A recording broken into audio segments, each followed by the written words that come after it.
Edvis į savo story įsikėlė, kad nusipirko naują dantų šepetuką. Čia nėra normalu turėti, jeigu jūs turi tokį dantų šepetuką, žmonės, jūs neišsivalot savo dantų, jum pradės pūt dantis.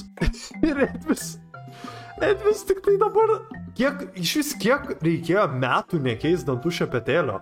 Ir jis pats užsikėlė šitą ant savo story. Jo čia jokinga, bet čia ir liūdna tuo pačiu metu, seni, čia 2 metai darbo, čia 2 metai šveitimo. Taip nieks neturi tokio dantų šepetėlio, kaip reikia valytis, čia net tu valais su tuo plastikiniu daiktu jau praktiškai, tu nebesivalai su šepečiu.